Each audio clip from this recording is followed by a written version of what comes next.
o Máximo vai dar um fecho e daí a gente vai abrir para questões, vamos dialogar. Bom, um pequeno resumo, porque, como sempre acontece, andando se perde o objetivo do caminhar, né? Estou tentando de ordenar.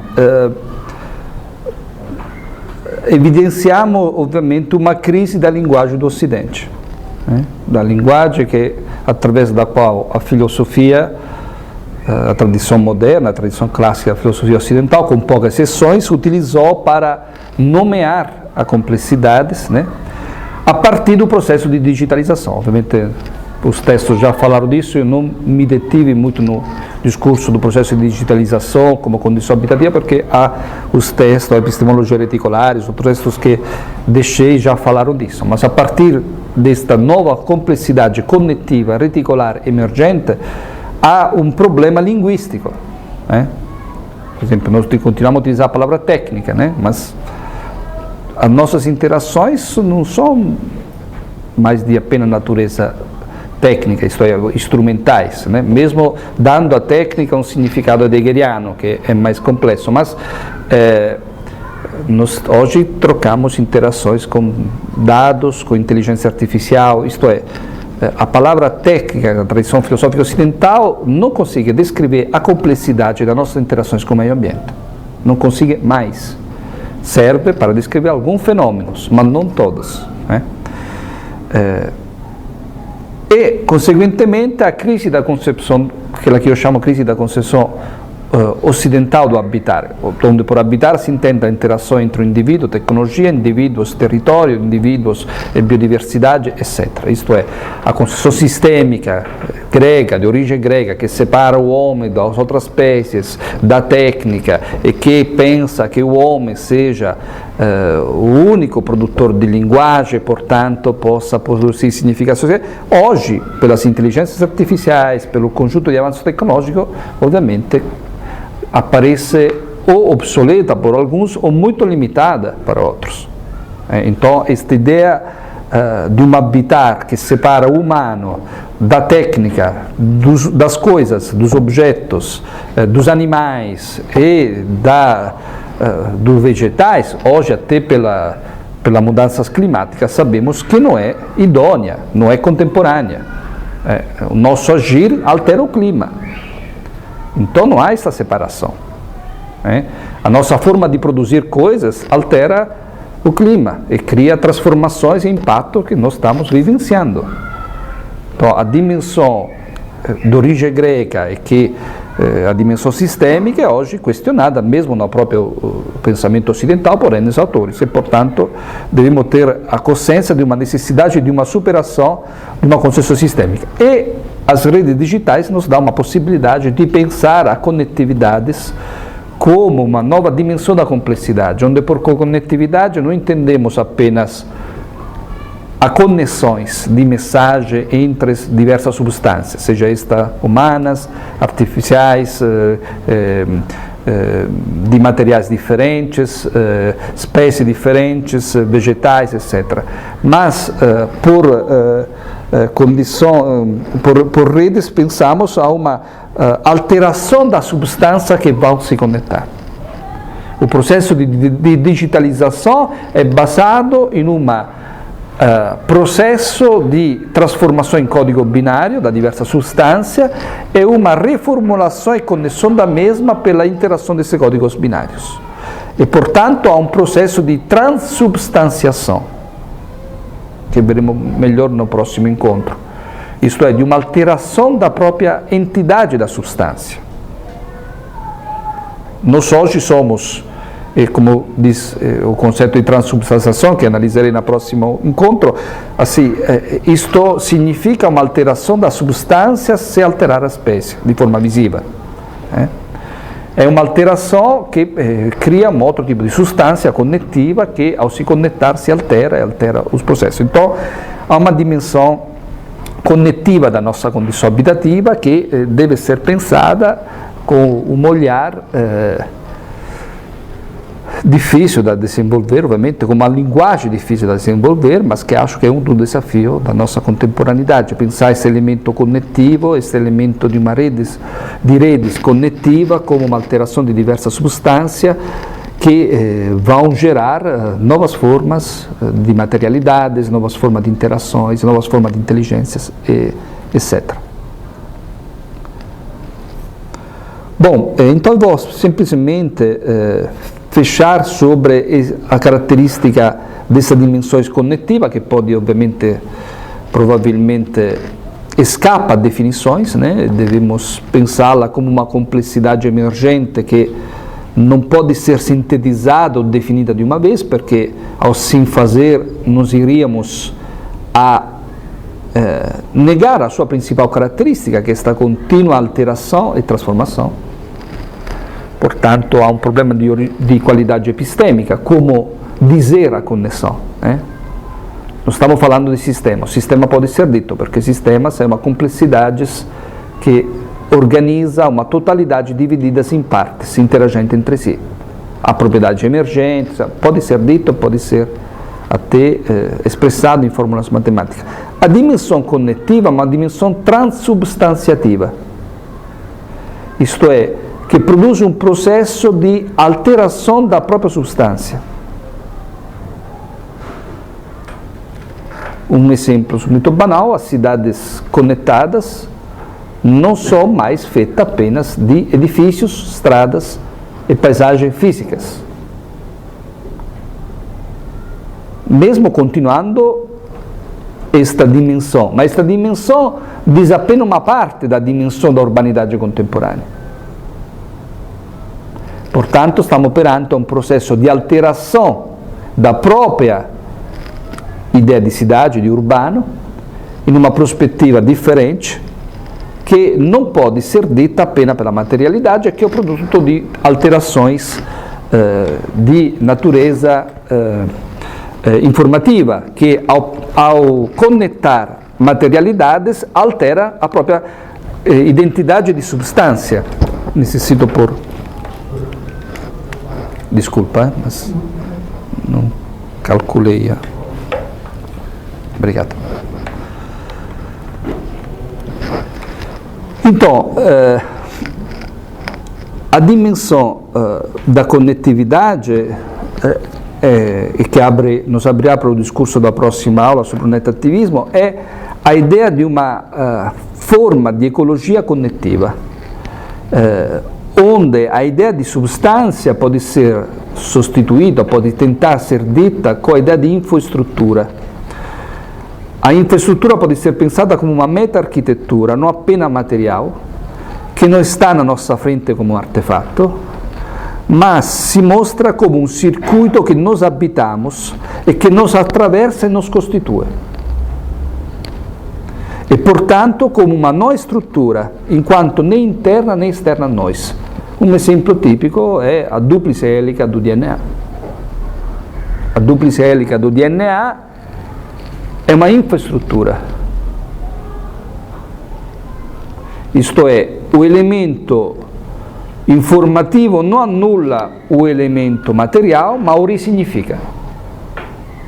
O processo de conectividade hoje dá aos nossos espaços materiais não uma superação, eliminação deles. Nós continuamos habitando casas, prédios, percorrendo ruas, sendo atropelados na rua caso a gente se distraia.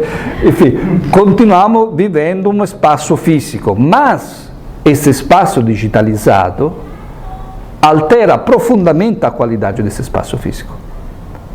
E relativiza até a própria função física, porque nós podemos estar sozinhos no nosso quarto, mas conectados a N redes e, portanto, habitar naquele momento, além do espaço físico, um outro espaço imaterial que vai alterar a característica do espaço físico.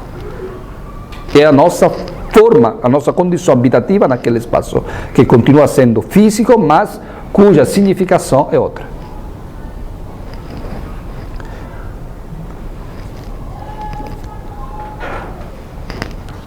Algumas figuras para pensar esta dimensão conectiva de redes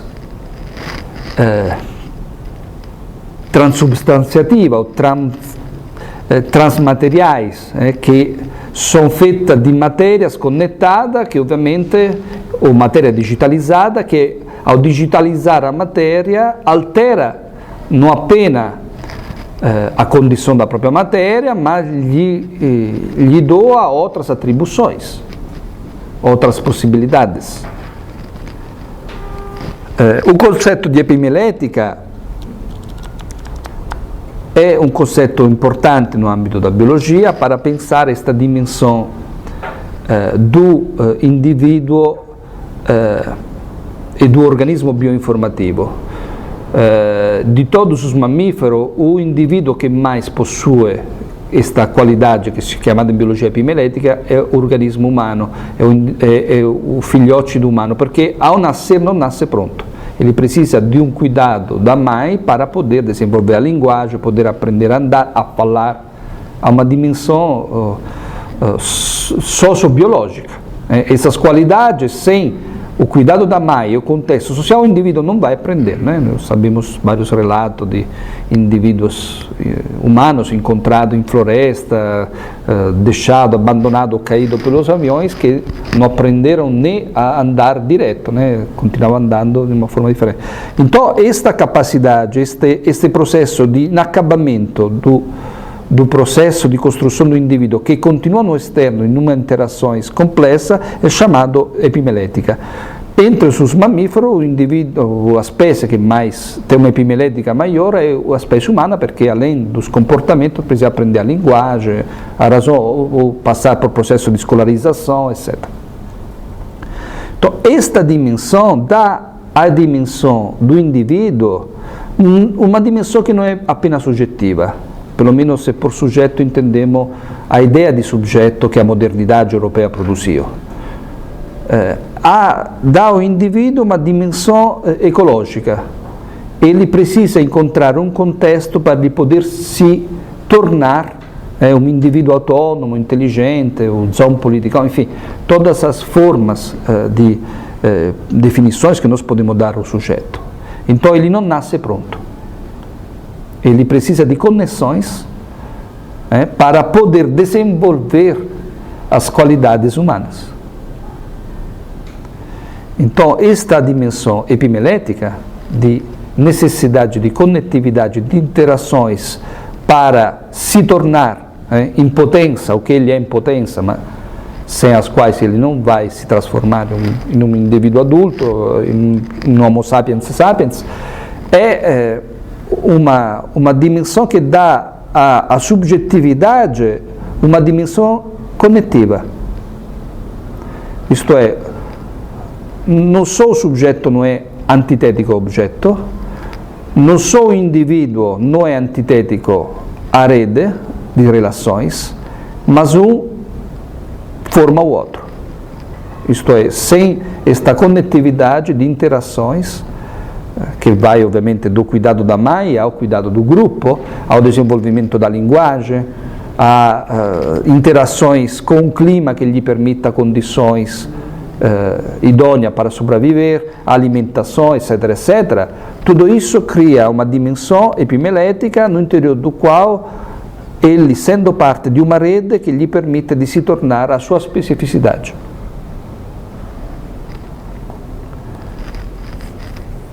Um outro conceito interessante para pensar essa dimensão reticular e não mais sujeito-cêntrica é o conceito de estrutura, forma e mentalização de Kogel. Kogel pensa que cada ser vivo e cada organismo é o resultado da interação entre estrutura, forma e mentalização. Nenhuma destas realidades é separada da outra.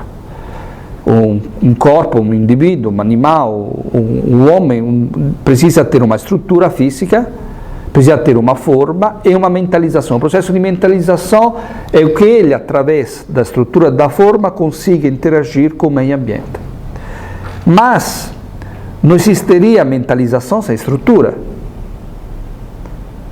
E não existiria estrutura sem mentalização, porque até pelo fato de um organismo dever adquirir proteínas para se manter vivos, ele precisa de uma mentalização. isto é, de uma capacidade que lhe consenta de ele poder adquirir a alimentação necessária à própria estrutura. Então, esta dimensão de estrutura, forma e mentalização é uma dimensão que não é apenas estrutura, que não é apenas mentalização, mas que dá a esta dimensão de redes, né, de relações complexas, umas características dos organismos vivos, em particular, muito expressa em todos os organismos vivos, mas em particular no organismo humano, porque obviamente a mentalização num processo de organismos humanos adquire forma diferente. Uma outra figura estética para pensar esta dimensão comunicativa e não apenas sujeitocêntrica, e não apenas estruturalista das relações, é o conceito de psicastenia. A psicastenia é considerada um distúrbio na psicologia que provoca a evidência do indivíduo não conseguir mais distinguir a distância entre ele e as coisas, a separação do corpo do espaço. O indivíduo psicastênico que desenvolve esta doença é um indivíduo que esbarra em todas as coisas ao seu redor, porque não sabe mais identificar a distância clara entre o seu corpo e as coisas. Então, a psicastenia rielaborada e ressignificada em um contexto de redes pode ser uma ideia bastante interessante para repensar em uma perspectiva não apenas subjetiva, não apenas humanocêntrica, sujeitocêntrica, a dimensão da nossa condição habitativa. Nós somos todos psicastênicos, isto é, nós somos estrutura, forma e mentalização, somos resultado de interações múltiplas, e a nossa especificidade, a nossa subjetividade, não é o contrário disto, mas é formada por isto. Então é necessário repensar, para além da dimensão subjetiva ou sujeitocêntrica, a uma dimensão mais ecológica do nosso eu, em uma perspectiva que inclua não apenas os nossos interlocutores humanos, não apenas as diversas linguagens que aprendemos, a leitura, a matemática, etc., mas também os elementos tecnológicos, informativos, digitais, etc. A psicastenia é esta incapacidade do indivíduo, na psicologia é considerada uma doença, mas capacidade de o indivíduo reconhecer a distância dele do espaço e, portanto, a incapacidade dele de separar o próprio corpo do contexto. Uma outra dimensão de uma condição habitativa reticular, ou com uma complexidade reticular, é a concepção de peles com múltipla natureza. E aqui no Brasil nós temos a evidência de populações nativas, indígenas, que pintam no próprio corpo a pele de outros animais, ou a pele dos desenhos do tronco da árvore, ou o desenho das folhas, isto é, outros tipos de superfícies que são pintadas no próprio corpo. Estas sobreposições exprimem claramente uma dimensão plural da identidades, podemos dizer assim, das peles dessas populações. São populações que sobrepõem à própria pele outras peles. E, portanto, exprime uma complexidade, que é uma complexidade com mais naturezas, conetiva, de uma corporalidade disseminada, distribuída em outras superfícies. Se vocês podem ver, existe um livro de Vidal, pelo Estúdio Nobel, que são exatamente um conjunto de diversas refigurações de diversos desenhos da pele de várias populações indígenas aqui do Brasil. E este livro mostra claramente o significado profundo do processo de pintura do corpo como um processo de disseminação ecológica da própria pele em outras peles. Seja as peles de animais, seja as peles de árvore, de folha. Então é uma dimensão de uma pele plural. de uma pele conectada a outras peles. E a última figura estética para explicar esta dimensão habitativa connettiva é o conto Mio Ciò Yaguareté de Guimarães Rosas, que provavelmente a maioria de vocês conhece, que é esta ideia de uma sobreposições de espécies. O jaguar, né, que assume no conto de Guimarães Rosas um diálogo com o caçador, que no final ele divora o caçador. E portanto este elemento de uma não identidade única, né? Isto é, a parte animal do humano, a parte não animal do humano, a parte tecnológica do humano, a parte informativa do humano, um conjunto de múltiplas dimensões de uma condição plural que é bastante diferente da ideia europeia do humano. Que na dimensão europeia o humano, uma espécie, Homo sapiens sapiens, é o que é separado das outras espécies. E numa perspectiva pelo mitos guarani, de algumas etnias indígenas, como conta o conto de Guimarães Rosa, Mio Ciò Yaguareté, o humano não é a separação de outras espécies, mas é a conexão a outras espécies. O ecossistema que compõe diversas espécies. E isso me parece que nós que estudamos comunicação e produzimos ciência aqui no Brasil, é a forma com que nós podemos brindar as outras epistemes de outros países, né? Reconhecer a riqueza não dialética, né? Ou não opositiva da dimensão humana presente em algumas culturas aqui brasileiras, que hoje são seria extremamente até útil para pensar a dimensão emergente complessiva das conexões que as redes nos propõem. Então eu pararia com esta pergunta que abriria para o próximo encontro: como pensar ou como expressar as qualidades não sociais nem agregativas das interações que acontecem no âmbito da ecologia de redes conectivas, que será o tema do nosso próximo encontro. Então, isto é, estamos perante um tipo de conectividade, um tipo de interação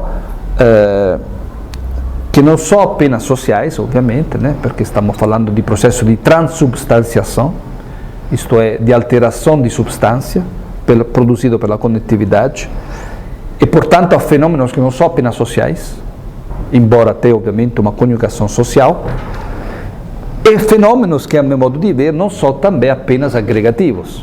Aqui veremos na próxima aula, no texto que eu deixei também, tem um artigo explícito sobre isso, uma certa distinção da ideia de rede de Latour, Callon e outros autores. Nós estamos, a proposta da ideia de redes conectiva que venimos elaborando no Atopos não é apenas uma proposta agregativa, não é apenas uma proposta de uma dimensão social, agregativa ou sociotécnica, mas é uma dimensão, implica a forma de conectividade e redes, no nosso ponto de vista, uma dimensão transubstanciativa, isto é, uma dimensão da alteração da própria substância. E através desse processo de alteração da própria substância, a possibilidade de N formas de conectividade, de N condições habitativas. Mas a diferença, como veremos na próxima aula, da perspectiva de Latour, essas possibilidades não nascem apenas das conexões, isto é, dos poderes emergentes gerados por uma dimensão de rede, mas nasce a partir da alteração da substância que antecede o processo de conexão, que é o processo de digitalização contemporâneo. Nós habitamos hoje não apenas um mundo físico, o mundo que nós habitamos é um mundo físico, mas também informatizado, conectivo. E isto que nos permite um conjunto de possibilidades que em um mundo apenas físico não eram possíveis. Então há uma dimensão transubstanciativa que antecede a dimensão social agregativa narrada por Latour. este elemento, a meu modo de ver, é amplamente diferente de uma descrição apenas agregativa das redes. Ovviamente as redes agregam, criam social, desaparecem, se reconectam, é um social plural, não é apenas um social humano, não estamos mais na sociedade descrita pela sociologia, das ciências sociais, urbana, industrial, é um social que agrega também entidade não humana, tudo. Mas antes de tudo isso, numa dimensão digital, há uma permanência, há uma evidência clara de um processo transubstanciativo que antecede a agregação. Esse processo transubstanciativo é uma alteração da própria originária natureza. E, portanto, é um processo de uma alteração qualitativa que permite depois N conectividade, N transformações, etc. Então, estamos falando de infoarquitetura, de infomatéria, etc. Mas veremos isso com mais detalhe na próxima aula. Agora, vamos na parte mais interessante, que é o diálogo e as reflexões.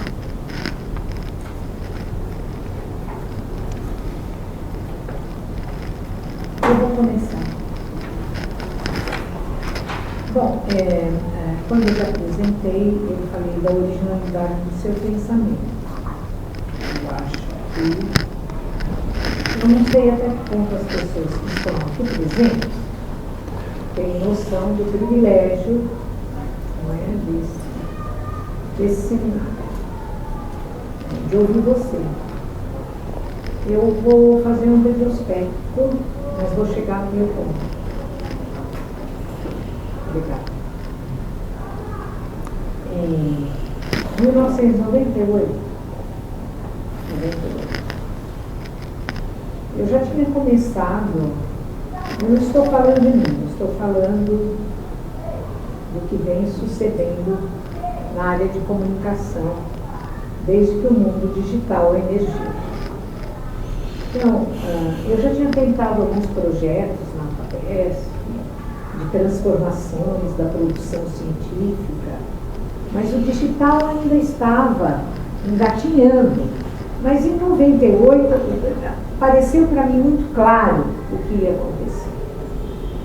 Quer dizer, não que eu queira dizer que eu estou à frente do meu tempo, eu não estou. O problema é que as pessoas não apalpam no presente, né? Elas ficam presas a categorias que não correspondem mais aos desafios que o presente está apresentando. Bem, então em 1998, eu ainda era coordenadora do programa de comunicação científica, mas eu me dei conta que se a comunicação não desse um salto muito significativo, ela ia parar no tempo, pior do que parar no tempo, ela ia andar para trás. Que é exatamente o que está acontecendo. Então, o que a gente verifica hoje? Desculpe eu estar falando da área de comunicação, mas é só para chegar, não é, no teu discurso. O que a gente verifica? A área de comunicação ficou presa a velhas categorias do humano, porque ela se prendeu à ideia de que comunicação é comunicação social. E o social bom, o Latour deu um passo, vamos falar que ele deu. Na semana que vem a gente vai, daqui 2 semanas a gente vai discutir. Mas que ele deu um passo, ele deu. Não é?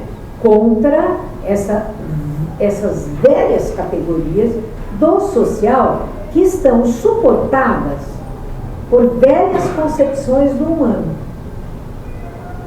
Aí o que aconteceu com a área de comunicação? Ela virou uma hipertrofia das mídias. É mídia para tudo quanto é lado e ninguém sabe do que está falando. E por outro lado, não diferencia o que eles chamam de mídia, televisão, cinema, rádio, etc., que estão num processo profundo de transformação. Ninguém mais está conseguindo se segurar dentro dessas áreas do mundo digital, não conseguindo enfrentar o que é o mundo digital. Aí o que acontece? Ou as pessoas que estão, não é? Bom, como é que eu vou recusar o mundo digital? Se ele faz parte, hoje, é molecular da nossa vida, molecular. Ou eles caem numa visão apocalíptica, catastrofista, a técnica está nos destruindo, e aí tem o apoio dos filmes de Hollywood, né? Porque eles são todos catastrofistas, eles são feitos sensacionalistas, então tem o apoio. A inteligência artificial vai nos destruir, porque o robô vai ficar mais poderoso do que o ser humano, uma baboseira, porque vê a técnica como separada. Daí, claro, eu não posso cair em outra coisa senão no apocalipse. Ou então, esta coisa que está acontecendo que eu já não aguento mais, que são as marolas das redes sociais. E aí todo mundo criticando e achando que está fazendo a crítica das redes sociais, falando de narcisismo. Bom, agora eu vou chegar no teu discurso. O que acontece? Em 98, eu já pensei, quando eu vi que a comunicação não ia dar salto, eu criei esse curso. O teu discurso é para o TID, não é para a comunicação. Porque a comunicação não dá mais, não tem mais diálogo. Eles envelheceram e andaram para trás, 1970. Bom, mesmo se você pega, não é, que hoje dentro da área de comunicação, ou Foucault trabalha, a episteme do Foucault, ela é fundada em cima de duas grandes categorias, o visível e o indizível. O mundo está ficando, aquilo que a gente chamava de comunicação, está ficando cada vez mais invisível. E isso que você repetiu tantas vezes na tua fala, indizível. Nós não temos, eu tenho repetido muito isso, nós não temos mais palavras para nomear o que está acontecendo com o mundo humano. Então, teu discurso, evidentemente, eu falei que era porque eu tive na tua vida docência, então li teu trabalho, não é o teu pensamento mais recente, que ele vem se insinuando gradativamente, já repeti várias vezes e repito onde eu estiver. A introdução que você fez para o livro do André Lemos é melhor do que o livro inteiro. Então é possível a introdução. Porque lá, né, não dá mais para a gente ficar falando em mídias. Não dá mais. Elas estão desaparecendo da superfície da Terra. Com a nanotecnologia, nós vamos receber, sei lá, se é no WhatsApp ou outra coisa que substitua, mensagem do leite da geladeira, que vai nos dizer que o leite está passado. Então, percebe? Tudo está acontecendo agora na invisibilidade. E o que nós temos que enfrentar hoje de mais desafiador, e por isso eu falei que teu pensamento é muito original, é a necessidade de criar um outro vocabulário. Bem, em termos do...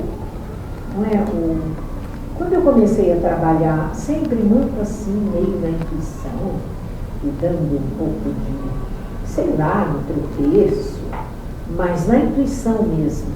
Quando eu comecei a trabalhar o pós-humano, a ideia do pós-humano não é a ideia de que, as tecnologias, o ciborgue, etc., que a maior parte das pessoas pensam. Não, o pós-humano é repensar o humano. Eu não sei se você leu o livro do Harari, mas ele é assustador. Qual? Esse Homo Deus. Não li. Eu sei, eu vi comentário, mas não li. Ele é assustador no seguinte sentido, e onde eu falei na minha aula, porque isso é muito sério. Você não é apocalíptico, ele também não é. Mas ele diz o seguinte, isso está no livro do Jacques Monod. No fundo, estou colocando isso que é uma questão para você. No livro do Jacques Monod. Nós estamos na iminência de uma bifurcação da espécie humana. Nós estamos na iminência de uma bifurcação da espécie humana. O que quer dizer isso?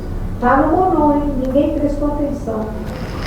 Quando Jacques Monod, Acaso e Necessidade, o último capítulo, ele diz: a humanidade vai se bifurcar e a gente vai ter uma humanidade híbrida e uma outra que vai ficar para trás. O que o Harari diz, ele diz o seguinte: da mesma maneira que o Homo sapiens nasceu brotou de uma espécie que era de macaco e gerou humano, é terrível falar isso, mas enfim, é a minha pergunta para você. O que você acha disso? Porque não é a humanidade inteira que vai se humanizar com a inteligência artificial. O que está acontecendo hoje em termos de pesquisa da inteligência artificial no nível nano é bastante impressionante. Quais humanos vão dar o salto e quais vão ficar para trás? Ele diz que o sapiens vai acabar. O que você acha?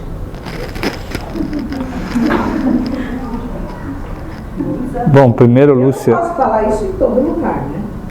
Porque eu não sou politicamente correta, eu sou... Não. Mas ele, como é o Harari, vendeu não sei quantos milhões de exemplares, ele pode falar. E está em outro ambiente que não o Brasil, que é um atraso desvairado. Bom, quando eu falo isso, é sério. Porque o país destinado para ficar para trás foi o nosso. Ou vocês se mudam para a Califórnia, vocês jovens, ou vocês têm que ficar aqui como macaquinhos.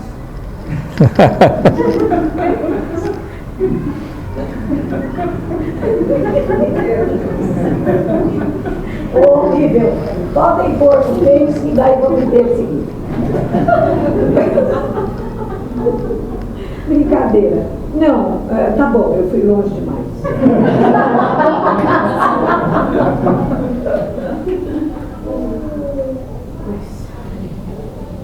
Quer dizer, a gente tem que enfrentar o fato de que o humano não é mais aquilo que nós achávamos que é. Por isso que eu acho que o pensamento original, essa questão da conectividade, acaba com todas as dicotomias que nós cultivamos durante séculos.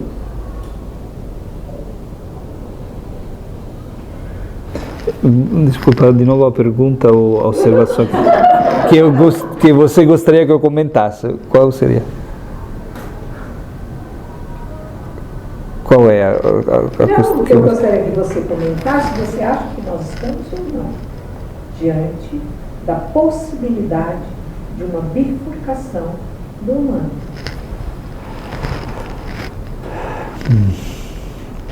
Como você vê isso? Assim, obviamente há possibilidade para pensar isso, mas uma possibilidade é a não essência do humano, né? Isso que seja você no seu livro sobre pós-humanos, isto é o humano como projeto, como diria Heidegger. Isto é algo que não tem uma essência, mas é mutável, é algo que é inacabado, que é o resultado de ecologia de interações, e portanto não há uma essência. Óbvio que nós pensamos o humano a partir de uma abordagem histórica, de época diferentes, de civilizações, mas é uma leitura, né? Agora, então, na perspectiva de uma dimensão, se nós aceitamos esta narrativa que pensa o humano como não uma essência, mas como uma inteligência cognitiva, todos os caminhos são possíveis, e portanto até este narrado de uma separação ou uma transformação diferente a segundo de quantidade e qualidade de interações com a técnica, isso também pode ser algo, um cenário possível. Eu sempre gostei da forma de dizer humano a partir da etimologia humus, né? Fertilidade, né? Etimologia latina de humano, de humus. Então, algo fértil. E, obviamente, a fertilidade pode gerar coisas diferentes, né? Então, há, de fato, possibilidade de distinções de época diferentes, de transformações diferentes. É um cenário, um dos possíveis, né? Outro cenário seria confiar nos poderes democratizadores da tecnologia, que, portanto, alguns tipos de conquistas possam ser facilmente distribuídas a todos e, portanto, manter uma certa unicidade, uma ideia de unicidade de espécie, mas isso também não é... São todas narrativas possíveis. Agora, uma ideia interessante que você também narra no seu livro sobre o pós-humano, a estética do pós-humano, é também esta dimensão do humano como uma realidade inacabada. E, portanto, como algo que está sujeito a ecologias que lhe permitem transformações diferentes, né? Então, nós estamos já habitando em contexto de ecologia que não são apenas ecologia orgânicas, mas ecologia também transubstanciativas, e isso pode permitir N evoluções diferentes. E talvez cabe, então, nesta perspectiva, pensar até uma pluralidade de humano e não apenas uma dimensão única. Mais que uma bifurcação, uma quádrupla, porque ovviamente si dà, immagino che conectividades e interações com nanotecnologias, com biotecnologia, isto vai a criar diversidades maiores do tipo de diversidades que nós temos hoje pela nossa conectividade com tecnologia, por exemplo, da escritura, com tecnologia, portanto, de códigos que permite armazenamento de informações e que vai se produzir, portanto, provavelmente, isso é possível, uma pluralidade de humanidades, né? Gosto dessa ideia. É porque pensar uma bifurcação ainda é dicotômico, né?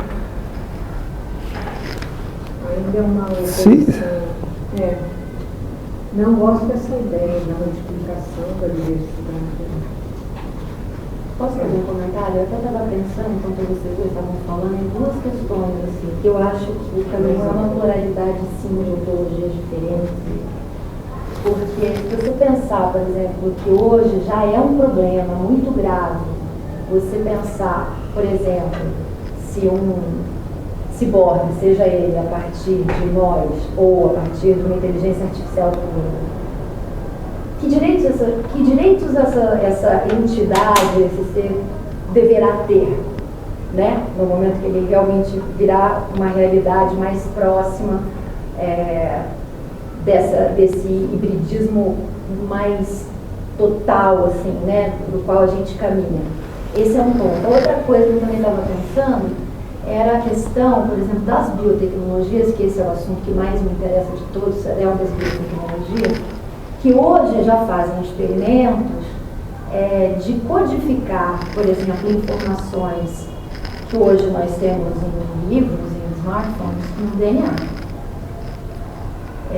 O que cria possibilidades, não sei, de uma desmaterialização absoluta do que hoje entendemos como Big Data, porque ele vai se transformar, a quantidade de informação que cabe no DNA é muito maior do que qualquer nuvem que esteja por aí, armazenando nossas informações, e é uma biologização também desse artificial, quer dizer, não existe mais isso, a tendência é que existam essas pluralidades mesmo, porque daí se você tem um ser gerado artificialmente, se é que a gente pode dizer que realmente faltam as palavras, né?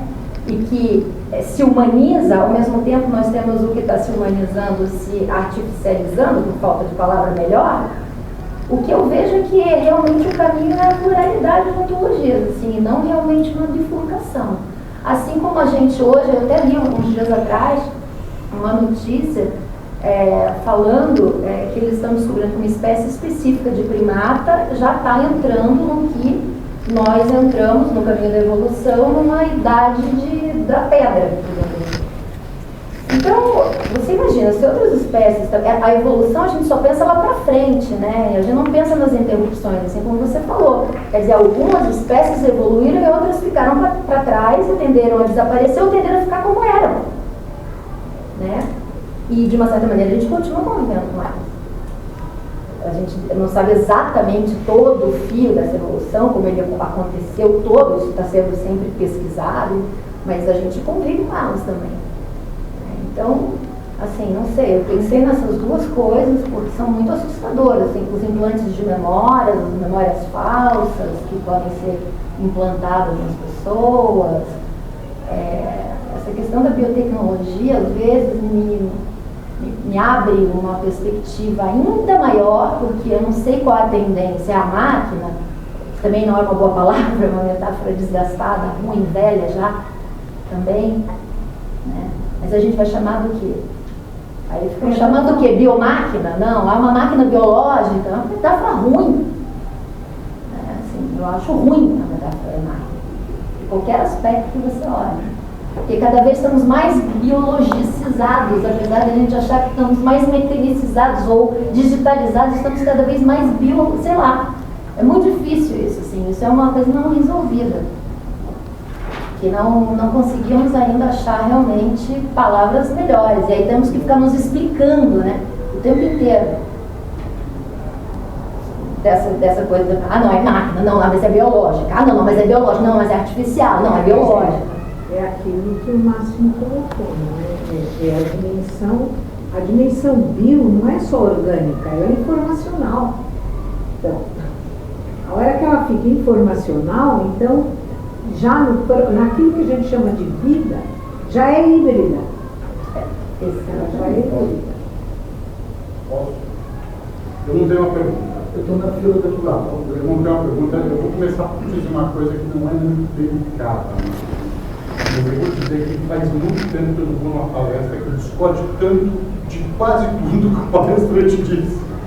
Não é que eu discordo de tudo do que você disse, mas eu vou fazer uma provocação para discutir aqui, de que o que não é possível exprimir pela linguagem, não é possível. Não. Linguagem signa pensamento, certo?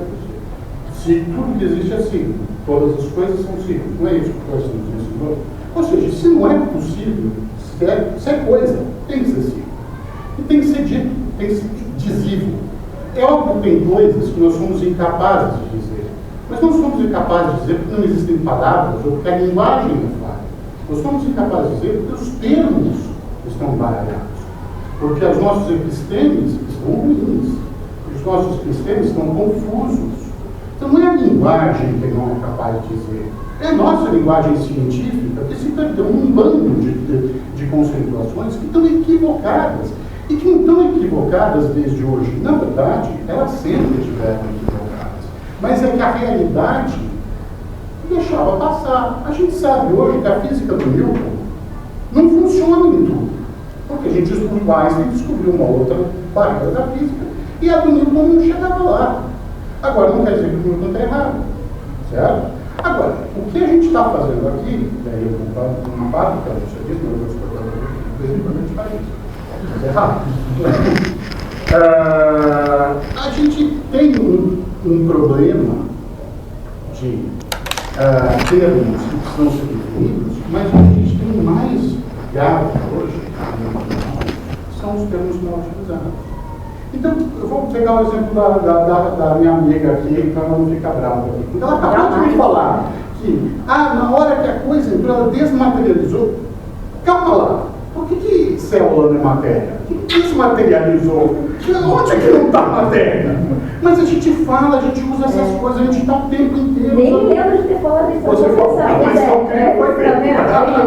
Mas não é que é um crime zero, é um crime nosso, a gente passou a usar. E você, desculpa, Márcio, mas você fez isso, eu anotei aqui vários palavrões, essas mesmas anotações, que é como eu faço, se o cara me mal educado, e eu falo a palavra no livro. Então, eu anotei lá aqui nos meus. Então, cara, eu fiz várias, meu, tá errado, esse conceito foi pro beleléu, cadê continuidade conceitual? Quer dizer, a linguagem não é capaz de, a linguagem não pode ter limite. Porque se a linguagem tem limite o pensamento. É claro que o pensamento e a linguagem tem limite, mas o meu, não o geral. Não o pensamento como uma entidade. Esse pensamento como uma entidade é limitado, ele é o potencial de todos os humanos, vivos e não vivos, mortos e por nascer. Quer dizer, esse pensamento não pode ter limite. A nossa linguagem, é claro que ela vai ter que desenvolver outros termos, mas se a gente pensa, se a gente é capaz de ver, a gente tem que ser capaz de dizer. Ali como outra palavra que você disse, que essa eu anotei aqui até que o livro está aqui, e ele tem um belíssimo texto sobre essa palavra, que é a tradução. Assim, tradução é mais complicado. Porque a tradução que significa que eu saí de um campo para o outro, de um campo de uma turma para um campo de uma outra turma. E ali, como é que eu faço? Achar os equivalentes certos, os equivalentes existem. Aí outra coisa que eu dizer, eu não sou capaz de descrever o outro. Tá bom, tem lá, eu não lembro quem você citou, um antropólogo, né? Ele tem a capacidade de descrever a si mesmo. Não é só o outro, não é só é todos. Quer dizer, o desafio da descrição não está aí. Agora, o outro problema que eu tenho, grave aqui. Desculpa, mi ripeto o primeiro que você disse que não consegui anotar. A primeira coisa que eu falei é o problema com os conceitos. Então, o que ele falou, que criticou? Que eu disse que quando a informação entrou nas células, ela se desmaterializou. Eu não lembro de falar exatamente isso, mas deu para falar. Não, mas qual era o termo? Qual era o termo? Um termo que você disse? Que você criticou ela, um termo. Desmaterializar. Mas foi só por uma... Não era desmaterialização? É, desmaterialização. Quer dizer, o que é desmaterializar? E aqui está uma série de outras coisas, uma série de outros problemas que eu vejo, epistêmicos, enquanto eu estava ouvindo o que você falava. Sim, sim. Eu não vou, tem uma lista, se quiser até não, mas... me elaborar melhor e te mandar um e-mail, se tiver interesse. Mas o que eu estou tentando dizer, o meu desconforto, sim, é que as epistêmicas, ou seja, os conceitos, os termos, eles estão ali, eles precisam ser revistos, porque algo da realidade os colocou em xeque. Quer dizer, a teoria sistêmica foi colocada em xeque? Foi. Agora, eu também queria discutir, e aí é um outro ponto que eu quero chegar, é que a teoria sistêmica prevê um todo. Não, os sistemas podem ser abertos, sempre puderam. As teorias sistêmicas mais novas sempre olharam os sistemas abertos. Entra coisa, sai coisa, entra de um jeito, sai do outro, entra de outros jeitos, reformula-se, reprograma-se. Ela pode se orientar. As regras podem ser tão de alto nível, inclusive, que as regras mais baixas sejam reorientadas a partir dos muros. Quer dizer, se um cliente veio diferente, eu reoriento minha regra. O sistema, uma visão não sistêmica, que eu entendo, que é parte do teu objetivo, criar uma visão não sistêmica, tem que partir de uma crítica à visão sistêmica que eu acho que tem que estar mais encaixada porque ela mesma, a visão sistêmica. Eu nem entendo que a visão sistêmica seja tão superior. Alguém aqui falou de emergência. Eu acho que quando a gente fala de emergência, a gente está falando de alguma coisa que talvez a visão sistêmica não explique. Embora tenha muita gente tentando muita gente que tentou explicar a emergência a partir dos sistemas.